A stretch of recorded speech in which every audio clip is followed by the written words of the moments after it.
পৃথিবীতে যখনই কোনো মহা সংকট দেখা দিয়েছে, ভগবান বিষ্ণু তখনই তার অবতার গ্রহণ করেছেন এবং সেই গুরুতর সমস্যার সমাধান করেছেন।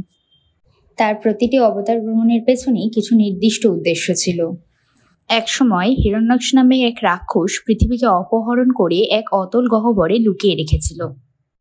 তখনই ভগবান বিষ্ণু পৃথিবীকে রক্ষা করার জন্য বরাহ রূপে তার তৃতীয় অবতার গ্রহণ করেন। হিরণ্যাক্ষ এবং হিরণ্যকশিপু দুজনেই ছিল খুব বড় শক্তিশালী রাক্ষস।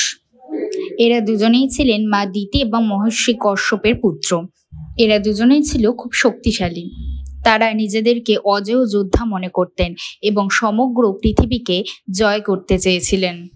এই অহংকারে তারা নিজেদেরকে জগতের রক্ষক ভগবান বিষ্ণুর চেয়েও বেশি শক্তিশালী এবং শ্রেষ্ঠ ভাবতে শুরু করে। একবার নিজেকে সব থেকে বেশি শক্তিশালী প্রমাণ করার উদ্দেশ্যে হিরণ্যাক্ষ নামক রাক্ষস সমগ্র পৃথিবীকে অপহরণ করে নিয়ে যায়।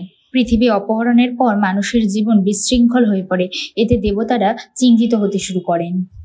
ব্রহ্মার নাসারন্ধ্র থেকে ভগবান বিষ্ণু বরাহ রূপে জন্মগ্রহণ করেন। কিছুক্ষণের মধ্যেই তিনি একটি বিশাল পাহাড়ের আকার ধারণ করেন।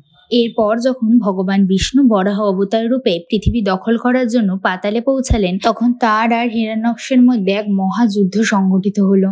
সেই ভয়ানক যুদ্ধ শেষে ঈশ্বর বিজয়ী হন এবং তিনি পৃথিবীকে তার দাঁতের ওপর রেখে বের করে আনেন অতল সমুদ্রের গহ্বর থেকে। এরপর তিনি পৃথিবীকে যথাস্থানে স্থাপন করেন। তারপর দ্বাদশীতে তিনি ওই জলেই তার দেহ ত্যাগ করেন।